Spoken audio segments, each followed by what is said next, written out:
Perkenalkan, nama saya Dirnul Kholis. Pada kesempatan kali ini saya akan membawakan kisah yang berjudul Arak Berubah Menjadi Cuka. Pada suatu hari, Khalifah Umar bin Khattab radhiyallahu berjalan-jalan di kota Mekah. Tiba-tiba, seorang pemuda dengan badan kekar, dengan tubuh yang sempoyongan menghadangnya. Umar mengenalnya sebagai pemuda dari keluarga yang terpandang dalam masyarakat kota Mekah. Namun kali ini, tampaknya pemuda itu agak mabuk. Selain tubuhnya yang sempoyongan, matanya merah dan nafasnya berbau arak. Ia juga menyembunyikan sesuatu di balik pakaiannya yang panjang dan berubah. Umar yang dikenal tegas menegakkan hukum menyertanya. Hai pemuda, apa yang ada di balik pakaianmu? Pemuda itu ragu-ragu menjawabnya. Ia merasa malu dan takut kepada Umar. Ia tak ingin Umar mengetahui botol arak yang disembunyikannya itu. Ia berdoa di dalam hati kepada Allah. Ya Allah, jika engkau menutup rasa maluku di depan Umar dan tidak pula engkau tinggalkan aku, maka aku berjanji tidak akan minum arak lagi untuk selamanya. Setelah berdoa, pemuda itu menjawab pertanyaan Umar. Ya Amirul Mukminin, yang kubawa adalah cuka. Coba tunjukkan padaku. Umar menolak. Di bawah sorotan mata yang tajam dari Umar sang Khalifah dan tangan gemetar, pemuda itu menibakkan pakaiannya yang mengambil botol arak yang disembunyikannya. Berkat pertolongan Allah yang Maha Kuasa dan Maha Penyayang, arak itu telah berubah menjadi cuka bersih. Pemuda itu merasa lega. Pancaran kegembiraan segera terlihat dari wajahnya. Mengusir kegelisahan yang tadi sangat terlihat, Umar yang memperhatikan perubahan mimik wajah pemuda itu tersenyum melihatnya. Tidak lama kemudian, Umar meninggalkan pemuda itu setelah memberi salam.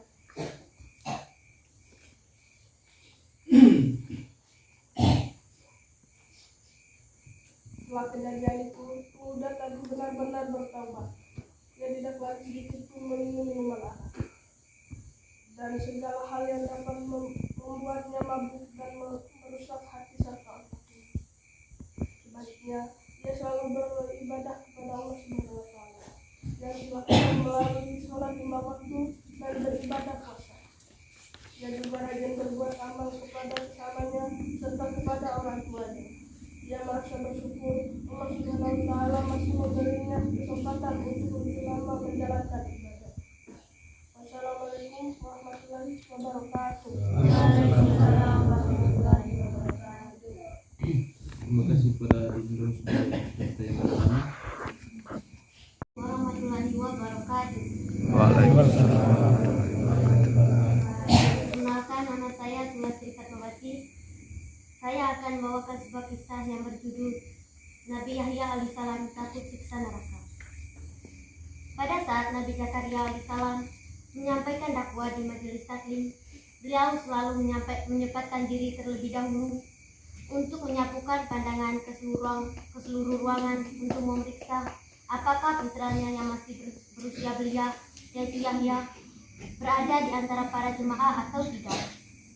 Jika tidak melihat putranya di antara jemaah itu, beliau selalu memaparkan kejaman siksaan neraka dengan bahasa yang lugas dan gamblang.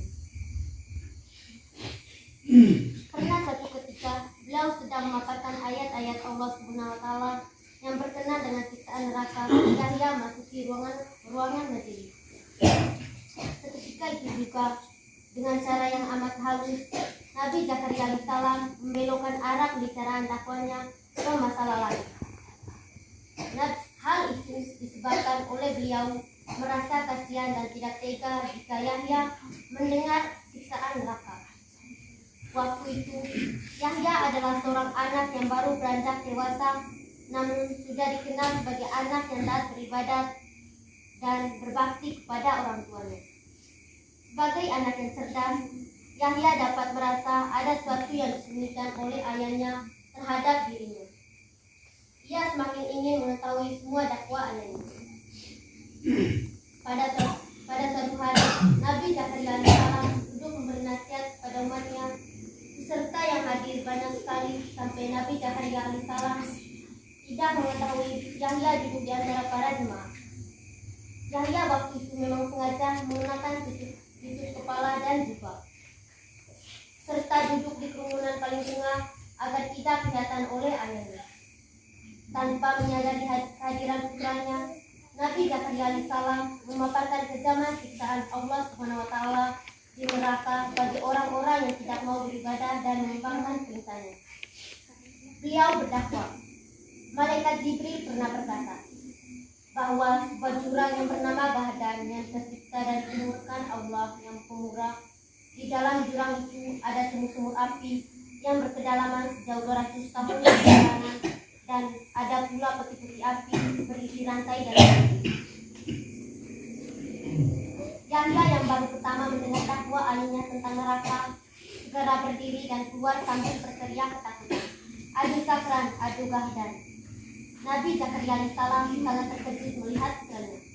Lalu segera mengajak istrinya berlari mengejar Yahya, tetapi tidak tersusul. Mereka kehilangan jejak Yahya.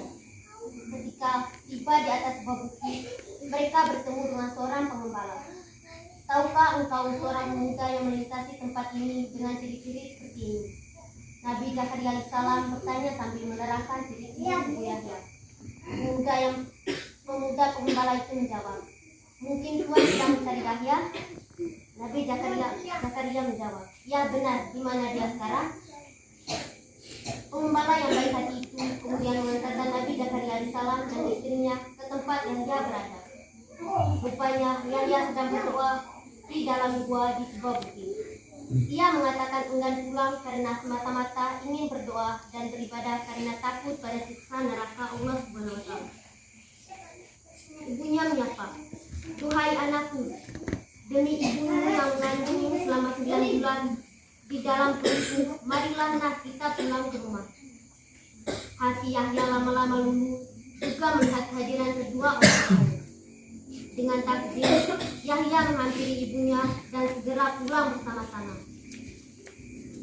Ayah dan ibunya tahu bahwa Yahya masih sangat ketakutan dan bimbang. Maka mereka mencoba menghibur hatinya. Ibunya memasak gulai dengan berbagai macam lauk pauk. Yahya kemudian makan sampai kenyang hingga akhir mengantuk. Ketika tertidur, ia bermimpi mendapatkan ilham dari Allah SWT. Hai Yahya, engkau akan memperoleh tempat yang baik, yakni surga." Yahya terbangun dengan perasaan gembira sampai ia menangis. Setelah mendapat ilham itu, Yahya semakin tekun beribadah. Nabi Zakaria alaihissalam pun mendapatkan wahyu dari Allah yang berisikan petunjuk. "Hai Zakaria, aku larang neraka untukmu dan keluargamu." Keluarga Nabi Zakaria alaihissalam pun hidup bahagia hingga akhir hayat. Bahkan kebahagiaan itu semakin lengkap karena putranya dianggap oleh Allah SWT menjadi utusannya, yakni Nabi Yahya alaihissalam. Wassalamualaikum warahmatullahi wabarakatuh. Waalaikumsalam warahmatullahi wabarakatuh.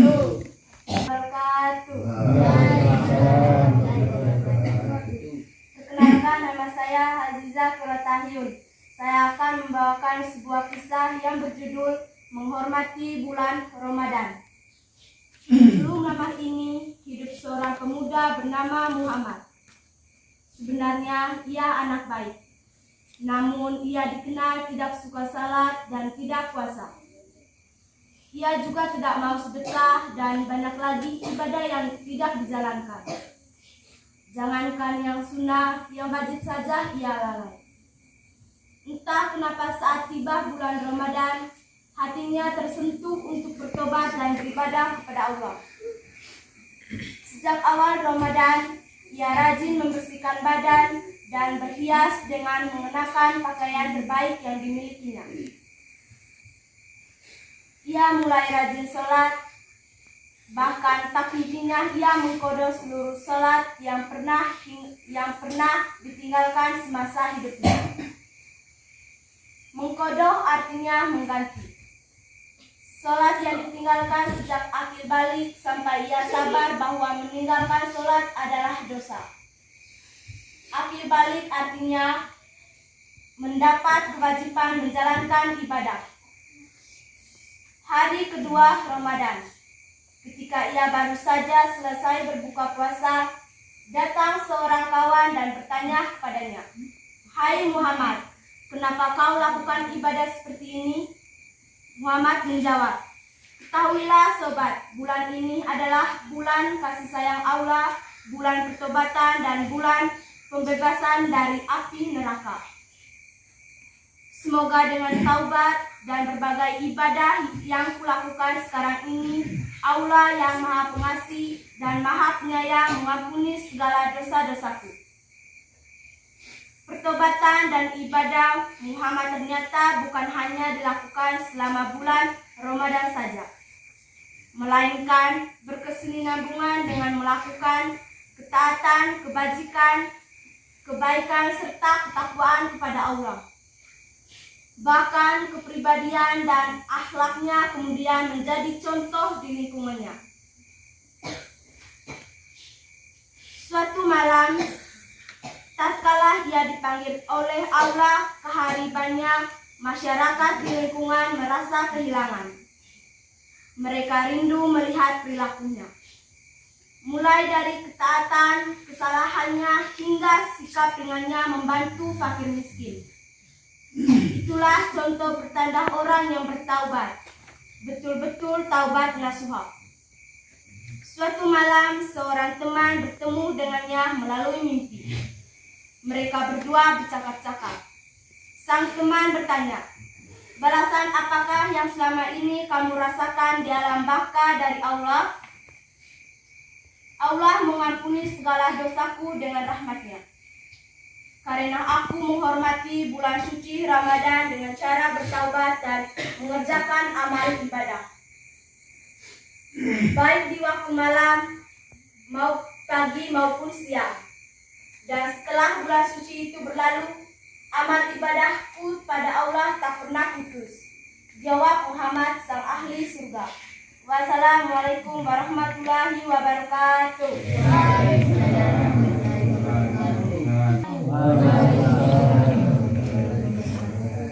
Perkenalkan, nama saya Hafidah Salis. Saya akan membawakan sebuah kisah yang berjudul Pemuda yang Bertobat. Ada seorang pemuda yang dikenal sangat tekun beribadah dan berbudi luhur. Semua perintah Allah dikerjakan. Sebaliknya, semua larangan Allah dihindari. Selama 20 tahun, ia sangat dekat dengan yang menciptakannya, yakni Allah Subhanahu wa Ta'ala. Iman manusia selalu menghadapi cobaan dan godaan. Pada suatu masa, entah mengapa, sifat dan akhlak pemuda itu berupa 180 derajat dari segi-segi keislaman. Ia mengerjakan semua perbuatan yang ia maksiatkan oleh agama, mulai dari mencercah orang lain tanpa sebab, merampok, mabuk, berzina, dan sebagainya. Perbuatan maksiat itu dikerjakan selama 20 tahun pula. Pada suatu hari, orang itu bercermin di depan kaca. Terlihatlah wajahnya yang sudah mulai menua. Matanya cekung, keriput tulang pipinya bertambah, dan uban telah mulai memutihkan rambut maupun jenggotnya yang lebat. Melihat sosokan wajahnya seperti itu, ia merasa sedih dan berkata, "Ya Allah, aku beribadah kepadamu selama 20 tahun. Tetapi kemudian aku meninggal Engkau selama 20 tahun pula. Jika aku kembali kepadamu, sudikah Engkau menerimanya?" Allah yang Maha Kuasa membisikkan ilham ke dalam hati orang itu. "Engkau telah beribadah kepadaku selama 20 tahun. Maka aku pun mencintaimu. Dan ketika engkau meninggalkan aku untuk mengerjakan semua perbuatan yang kuharamkan, maka aku meninggalkanmu, bahkan membencimu, serta mudah menunda semua siksaku kepadamu, agar ku dapat hisab kelak. Tetapi jika engkau mau bertobat, aku akan menerimanya. Pemuda itu menangis terharu sambil menyesali semua perbuatannya. Pintu taubat telah dibuka oleh Allah. Maka sejak itu ia kembali taat dan tekun beribadah selama 40 tahun yang ia isi penuh dengan ibadah dan serta amal kebaikan. Assalamualaikum warahmatullahi wabarakatuh. Waalaikumsalam.